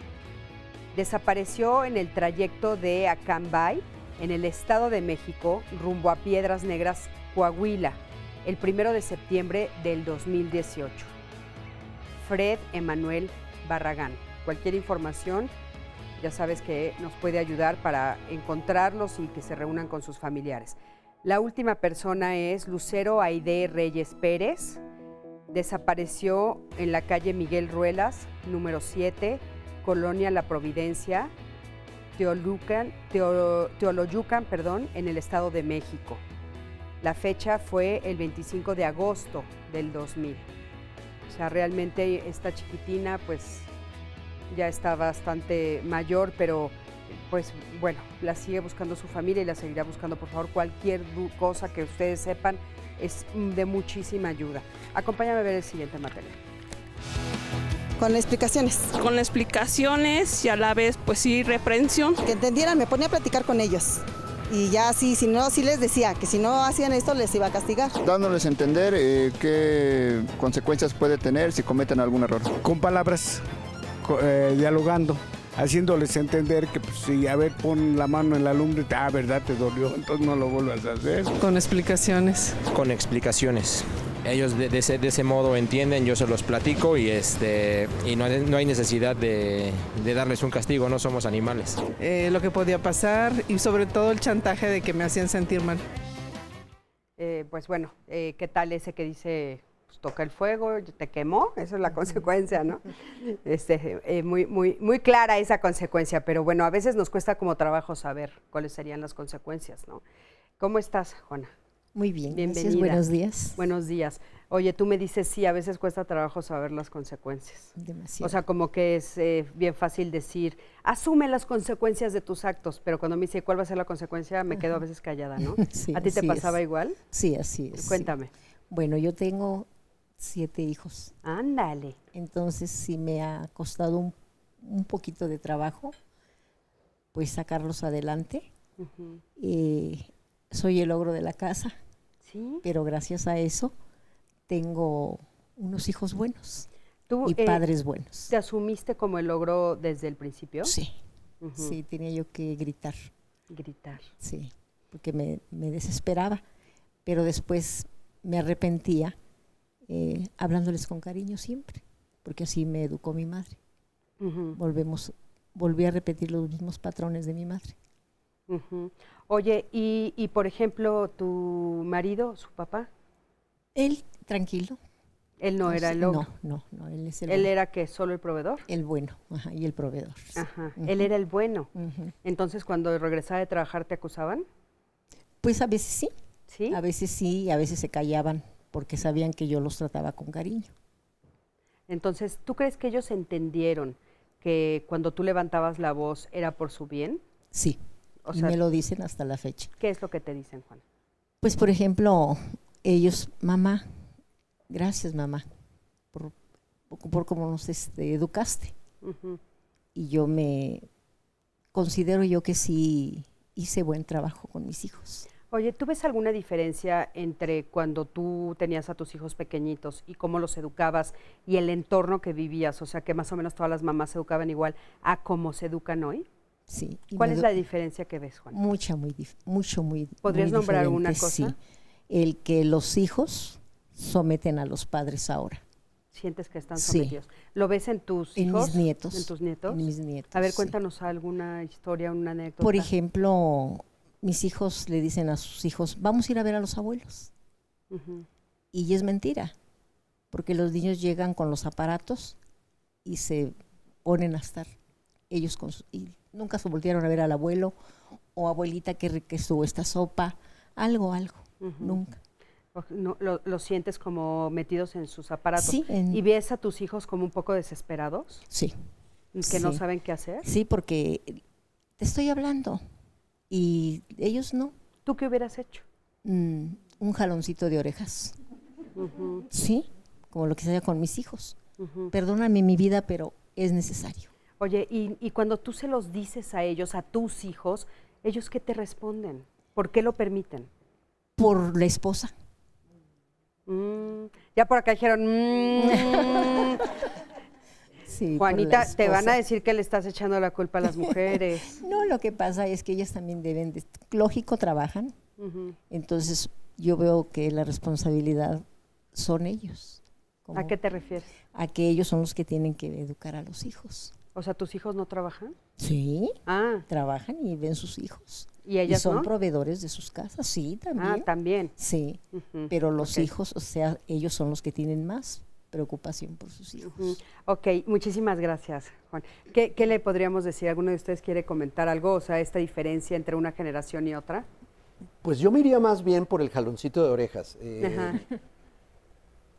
Estoy de acuerdo, señora, en que hay que evitarlo. De hecho, fui testigo de un señor que en un restaurante con todos los nietos, todos en sus tabletas y demás, y el señor dijo, me encanta verlos, yo les pago la cuenta, los invité a todos, pero si siguen conectados, se acaba el desayuno y me voy. En ese momento todos guardaron, claro, protestaron, hubo de todo, y al rato era la mesa más alegre, todos conviviendo. Fue un jalón de orejas simbólico. Espero su jalón de orejas no sea literal. Nada más. La llamada de atención es totalmente necesaria. Nada más la forma de llegar sería la que puntualizaría yo ahí, porque si no, sí podría interpretarse como que hay que usar la violencia física. Ujú. Claro, importantísimo. Leti, ¿cómo estás? Bien, gracias, buen día. Buenos días. ¿Tú cuántos Buenos días. hijos tienes? Yo tengo 2 niñas. 2 niñas. Una qué de edad? 12 años y una de 19 años. Ok, ¿y cómo te va con esto de la sobreprotección y la protección? Con la de 19 supongo que ya pasaste por etapas difíciles Sí, de esto. pasé por etapas difíciles Ujú. y pero siempre yo creo que la comunicación y platicar mucho con ella y hacerle ver que todo tiene una consecuencia, sí ha funcionado. Ujú. Porque por ejemplo ella sale a algún lado y y tiene por lo menos la precaución de darme el número de alguno de sus compañeros para si en caso de que ella no tuviera pila o pasase cualquier cosa, yo me comunique con alguno de ellos. O sea, esa es como una regla que ustedes Ajá. pusieron y ella sin problema te da Ella el... sin problema o sea, luego hasta sus compañeros ya por cualquier cosa saben que si les marco yo o ella me marca del teléfono de ellos. Ujú. Ajá. Que hay comunicación. ¿Cómo crees que llegaste a ese punto de poder tener ese tipo de comunicación? Porque muchos papás que nos están viendo justo dicen, bueno, es la etapa en la que ya no quieren saber nada de mí. Sí. Pues fue día con día, o sea, yo le dije, yo me preocupo mucho por ti y porque tuvimos una situación con una vecina, o sea, le hablaron por teléfono de las llamadas que hacen de que secuestro y todo, y la mamá no sabía dónde andaba su hija, entonces le digo a mi hija, le digo, pues tú dame un número para yo saber por lo menos de momento si sé que andas con X compañera, marcarle ella a qué horas fue la última hora que te dejó de ver o dónde se vieron o todo, y para más o menos tener contacto de dónde estás. Eso es muy importante. Porque ya en la actualidad pues es muy, obviamente a mí también me da miedo, ¿no? Anda en la calle, que le pase algo, todo, pero así es un modo como que nos ponemos como en contacto, como que lo platicamos y como que es un modo de, pues de estar comunicadas, ¿no? Claro, eso es bien importante, ¿no? Poder tener una comunicación adecuada que a veces pues no lo tenemos. Pero, ¿cómo podríamos poner como este ejemplo? ¿Cuál sería la diferencia, Adriana, entre que fuera sobreprotección y protección? O sea, haz de cuenta, pues protección, digamos, es esto de que sí te doy del teléfono. Ya ella brincaría a la sobreprotección, sí. ¿En qué momento? Sí. Digo, como ejemplo, no es tu caso, solo como un ejemplo. Exacto, que es un buen ejemplo de protección. Sobreprotección es, como hemos comentado, por ejemplo, prohibir porque no quiero que te pase nada, ¿no? Esa sería la diferencia.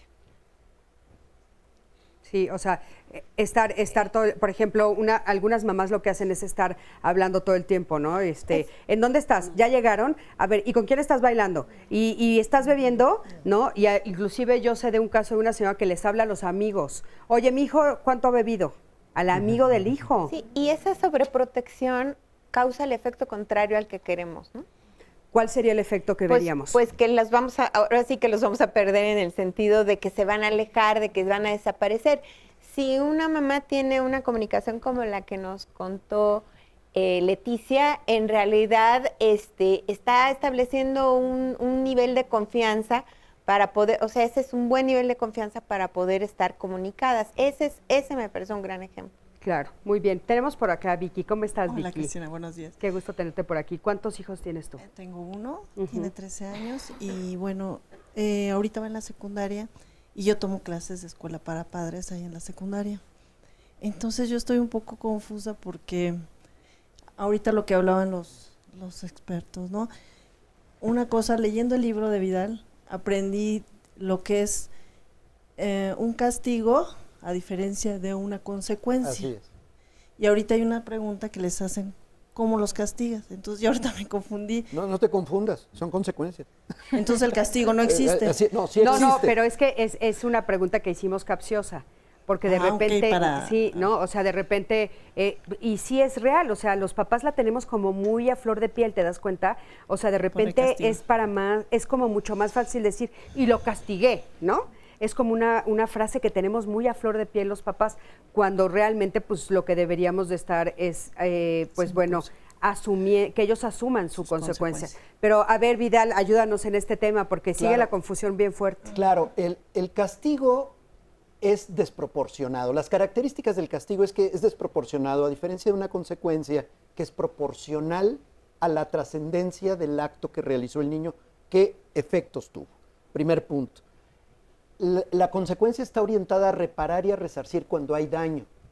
En cambio, el castigo está orientado a que le duela. Vuelvo a los conceptos que traemos culturalmente, que tú bien atinadamente pusiste en la mesa. Creer que el dolor produce conciencia y redime. No, produce coraje, resentimiento, ganas de venganza y doble moral. Entonces, la consecuencia es diferente en ese sentido. También tiene que estar vinculada. Los castigos están desvinculados. Le pega al hermano y le quito la tele. ¿Qué tiene que ver? Nada. Entonces hay que cerrar. Pero es para que le duela, ¿no? Entonces, con eso creemos que ya va a entender. O sea, no. Entonces, o sea, si yo de repente me reconozco o me cacho queriendo que le duela, estoy equivocada. Estás en castigo medieval. Castigo medieval. Así es. O sea, lo quiero meter a la mazmorra, como dijimos. Así es. Entonces, cuando el dolor es el eje y le estoy encontrando algo que de verdad le duela para que aprenda, ya estoy en esa regresión.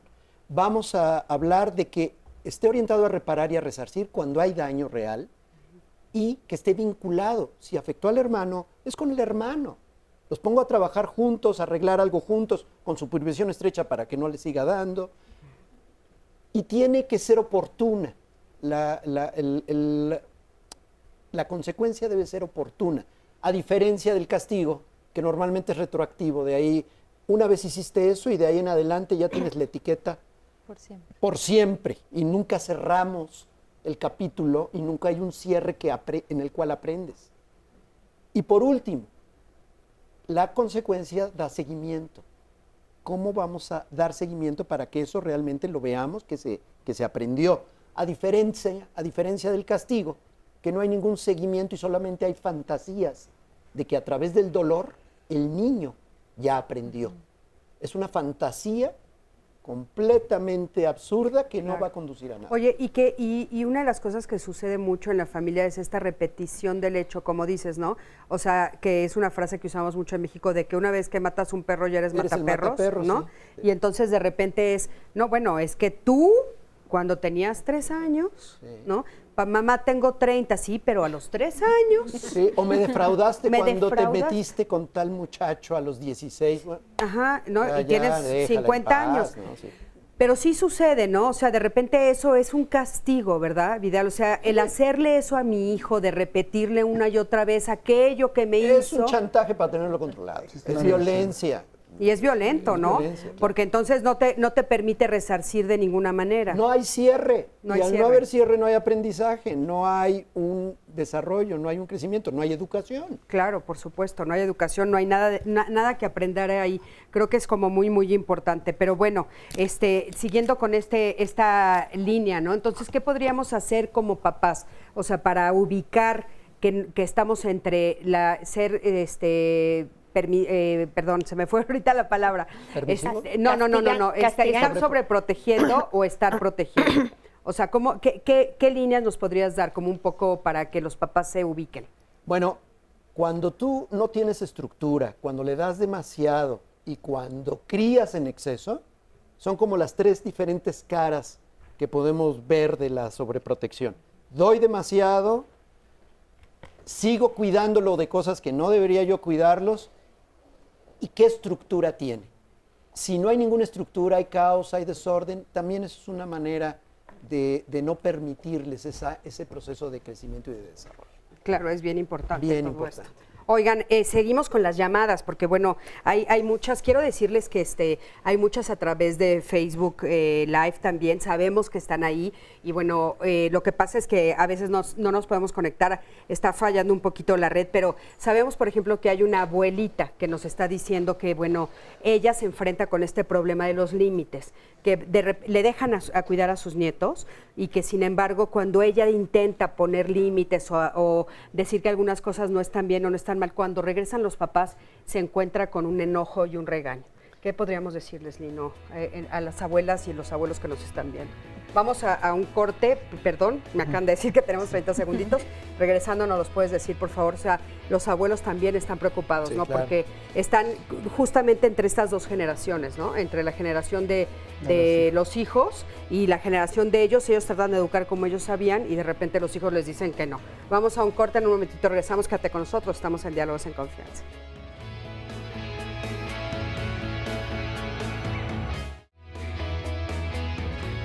Su hijo no va a obedecer. La obediencia, perdónenme, no es una meta educativa válida. Que mi hijo me haga caso y que coopere, sí.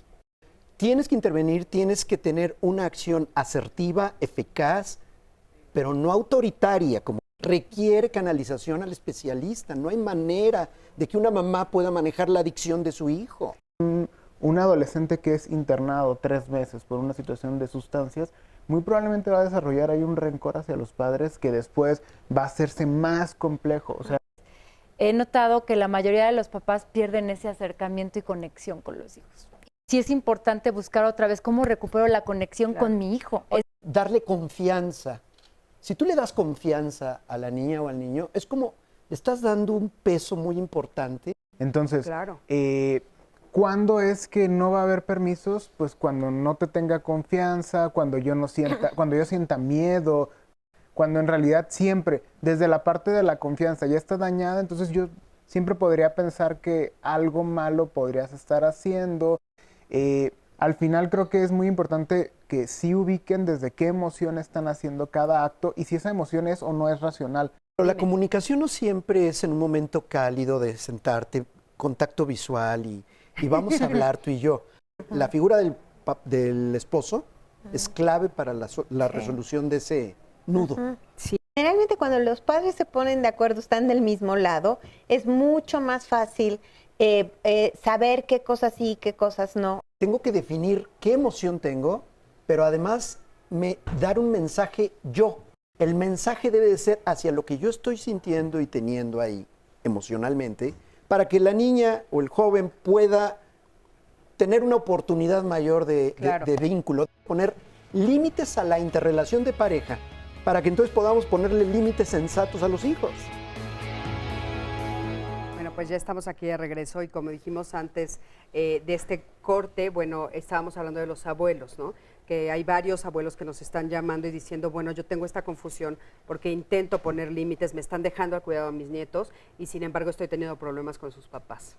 Es situación complicada la de los cambios generacionales, ¿no? Porque todos estos cambios generacionales llevan a que pues los papás de hoy en día tengan que trabajar los dos, entonces tengan que dejar al cuidado con los abuelos. Muy probablemente los abuelos no tenían que trabajar los dos, el sistema era diferente. Entonces, se están dando estos fenómenos en los cuales sí los abuelos tienen a cargo el cuidado, pero a veces no tienen autoridad y a veces sí la tienen. Entonces es como un poco dispar porque a veces llega el papá y dice, no, pues quita todos los límites, descastiga o desconsecuencia a los hijos. Entonces, no sé, creo que la situación tiene que ser una comunicación muy clara entre los papás y la abuela o el abuelo, porque ahí es donde se puede cerrar un poquito la brecha generacional que tienen con respecto a los hijos. O sea, porque sí, las formas de crianza que tal vez los abuelos ejercían, pues han modernizado mucho hoy en día, no sé, y se seguirán modernizando todavía más cuando los adolescentes de hoy en día tengan hijos, ¿no? Los adolescentes que hoy están todo el tiempo chateando, cuando tengan hijos va a ser una situación totalmente diferente. Entonces, ¿cuál sería el consejo para los abuelos? Ya como concretizando, que si van a tener la responsabilidad del cuidado, tienen que estar muy claras las reglas con los padres, porque al final quien cuida es quien lleva la batuta, es el que tiene que ser el entrenador como tal y no que la intermitencia de los padres les estén quitando como eso. Entonces, al final yo creo que la analogía con respecto al trabajo, a la vida profesional y cómo va a ser ese hijo al final, cuando sea un profesional, es como importante. Es como pensar que el director va a siempre dar las órdenes y ejecutarlas, cuando no, a veces hay toda una cadena de jefes por debajo, y entonces el jefe inmediato, uno tiene que responderle al jefe inmediato, ¿no? Pero el jefe inmediato es el que le va a responder al director. Y tal vez en esta analogía los padres son el director y el abuelo es el jefe inmediato. Claro, bien importante, pero sí hay una confusión. Es que si das la responsabilidad, das la autoridad. No puedes quitar la autoridad, pero me los cuidas, pero no te metas. Bueno, por fin, te los cuido, me tengo que meter. El punto es que no han homologado, no han discutido los puntos finos clave, los puntos que son irreductibles, los puntos en los que no voy a negociar. No le puedes pegar, entiendo que le tienes que poner límites, mamá, hablándole a la abuela, o papá, o quien sea, pero no puedes pegar. ¿Qué otra alternativa? ¿Qué podemos hacer? Los abuelos son las personas de verdad más abiertas, son promotores de este tipo de situaciones de escuela para padres porque están viendo ese cambio y saben que muchas cosas no funcionaron o que sí les funcionaron, pero que ya no les está dando resultado en la actualidad. Claro, Vidal, pero por ejemplo, esta parte que a veces algunos papás dicen, ¿qué opinarías tú al respecto? Que dicen, bueno, es que esta es mi casa y son mis reglas y finalmente yo a ti te eduqué. Entonces, ¿por qué ahora vienes a enseñarme a educar a mis nietos? No se trata de eso. Si quieres que yo te los cuide, respeta mis formas, si no, pues que alguien más los cuide. ¿Qué opinas de esos comentarios? Que también de repente los abuelos llegan y nos dicen, pero ¿por qué me reclaman? Y me piden primero el favor y después me reclaman. Claro, porque yo creo que es justamente el estilo de comunicación violenta que tenemos, donde es reclamo, en lugar de vamos a ponernos de acuerdo, porque las cosas han cambiado. Es tu casa, es la responsabilidad, tú tienes la autoridad, pero por favor, vamos a ponernos de acuerdo en cosas que no suceden en mi casa y que cuando estén aquí, si suceden, va a producir un conflicto. Es como cuando yo no le quiero comprar algo y llega a visitar a la abuela y lo que no quería comprarle, ya se lo dio la abuela, el otro extremo, ¿no? Claro. No siempre la cuestión del límite, sino a veces de la fama del abuelo de ser sobreprotector, que es el que es válido tener esa... Sí, sí. En casa de la abuela puedes comer comida, la que le llaman, que ya sé que me van a decir los nutriólogos que no se llama así, pero comida chatarra, ¿no? Industrializada. En casa del abuelo puedes comer comida industrializada, ¿no? Sí. Y en la casa no, ¿no? O sea, como que parece que los abuelos... Pero la verdad es que hay veces que es al contrario. O sea, los conflictos más grandes que nosotros hemos escuchado aquí en Diálogos, que nos escriben los abuelos, es al contrario, no es de ese caso. Okay.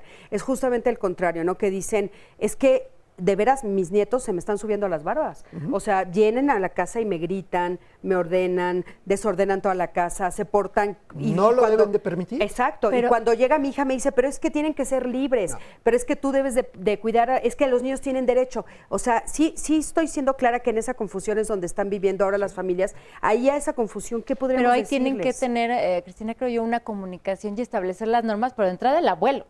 Porque si yo ya estoy asumiendo la responsabilidad o aceptando la que tú me estás dejando, entonces también va a ser un poco negociando los límites que yo voy a poner. Porque en algún caso que yo les platicaba en alguna ocasión, me ha tocado ver nietos que arañan, golpean a los abuelos a ese nivel. Entonces, ya no solamente no están planteadas las normas de convivencia, sino de respeto hacia los abuelos. Entonces, te cedo la responsabilidad, pero no te permito tener estos límites. Yo creo que ahí también, de entrada, la primera responsabilidad es para los abuelos. Es decir, acepto la responsabilidad, pero ¿cómo vamos a plantear y quién va a poner de qué forma los límites? Si no, pues entonces no lo acepto. No lo acepto, ¿no? No, pero de entrada ya hay una corresponsabilidad, Sí. No Y nada más fíjate, es de los papás, sino también de los Tienes abuelos. toda la razón, pero también los abuelos que nos están viendo nos van a decir, claro, pero es que me toca, ¿no? A nivel social, es como si fuera un mandato social, se está oyendo muchísimo. Te voy a contar, a mí hace poquito me preguntaron, mi hija la más grande ya se casó, y entonces hace poquito me preguntaron, ¿y tú cuidarás a tus nietos? Y yo dije, no, ¿por? Pues, ¿cómo que por? O sea, ¿qué quieren que haga? ¿Que deje de trabajar y me vaya a cuidar a mis nietos? Pues es que las abuelas están haciendo eso, pues esta abuela no. O sea, ¿no? Pero sí es lo que se está esperando. O sea, a mí ya llegaron a decírmelo, aún sabiendo el nivel de trabajo que tengo. O sea, socialmente te lo están exigiendo. Entonces también hay o sea, les cuesta mucho trabajo a las abuelas decir no. Es que te toca, es que ahora tú tienes que cuidarlos. Y las oyes decir, es que me toca. O sea, me toca cuidar. Incluso se restringen ellos de cosas que quieren, ¿no? Porque a mí me ha tocado también abuelitos escuchar decir, bueno, es que yo tenía ganas de salir, pero ya no puedo porque me va a tocar cuidar a los nietos, ¿no? Sí. Entonces ya ahora resulta que también la libertad, la autonomía de ellos está restringida, pero ahí es una corresponsabilidad, Cristina. Es decir, ellos como padres, ¿sabes qué? No puedo. Claro, ¿no? por supuesto. O voy a poder bajo estas condiciones, con estas normas, y creo que ahí viene la corresponsabilidad de ambos. Y un día sí y otro no, dependiendo de... Oye, Juan Francisco dice, los hijos son los jueces más severos de los padres. Los hijos no se guían por lo que dicen los padres, sino por lo que hacen los padres. Debemos de comprender que ellos tienen su independencia. La liga es la comunicación, pero la comunicación con amor, con comprensión y con interés.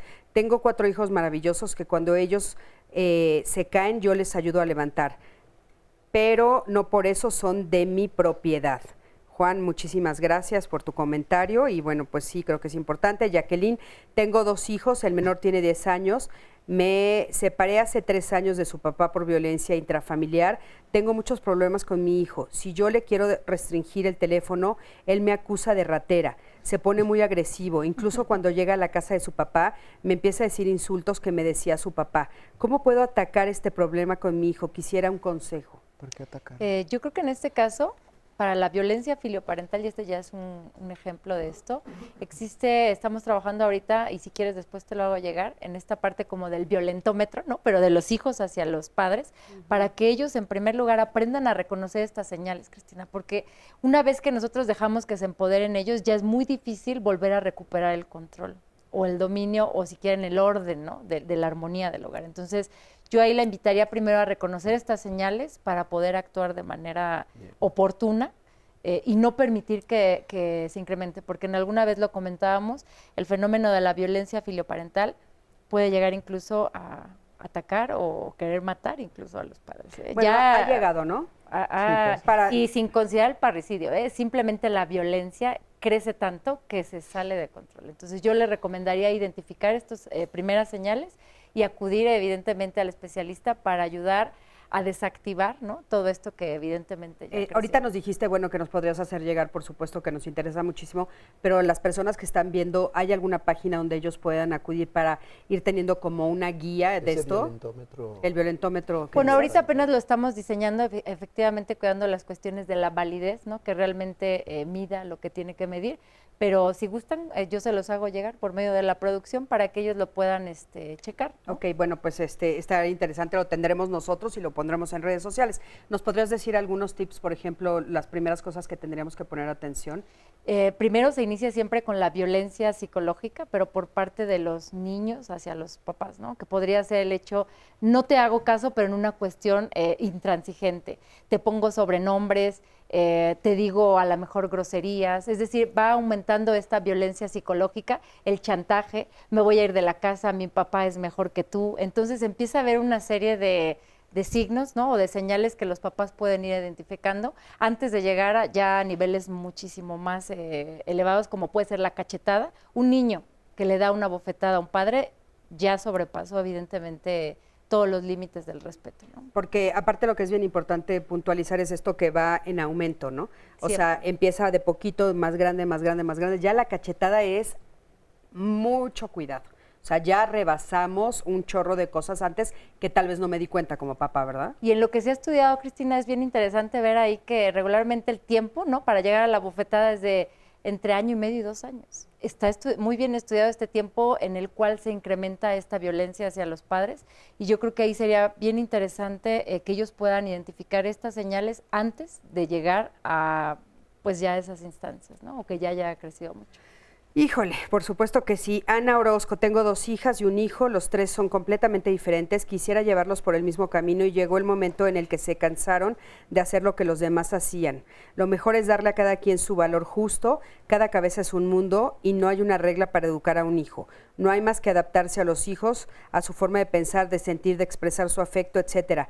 Desde el seno materno se empieza a educar a los niños, paulatinamente se les va inculcando una disciplina.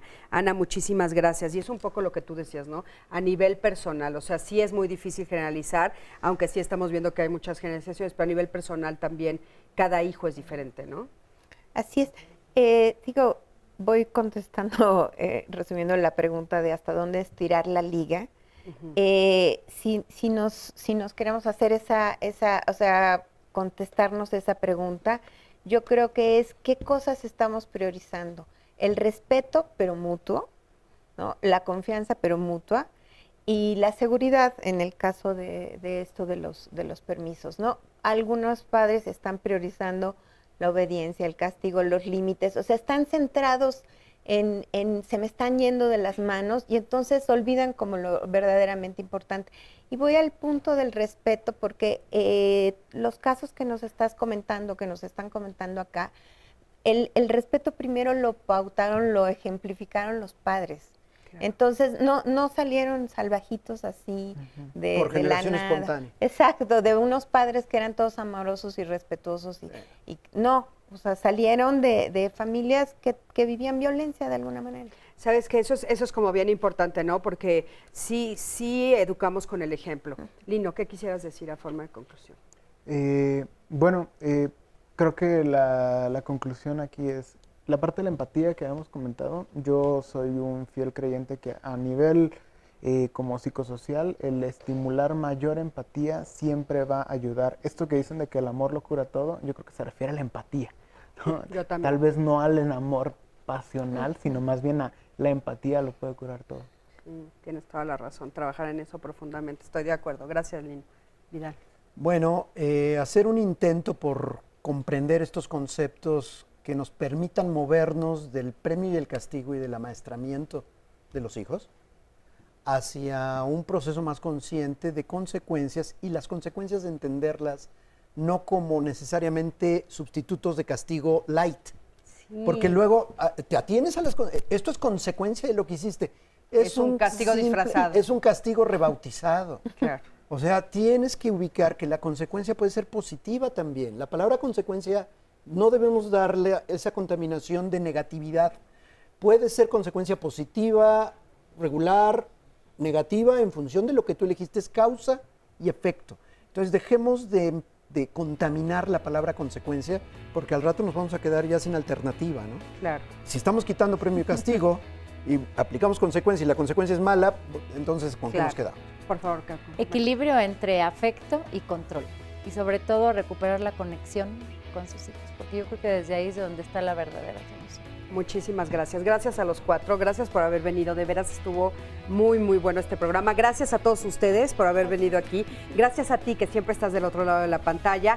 Yo soy Cristina Jauregui. Nos vemos la próxima semana que tendremos otro tema aquí también muy, muy interesante, que creo que no se los dije, pero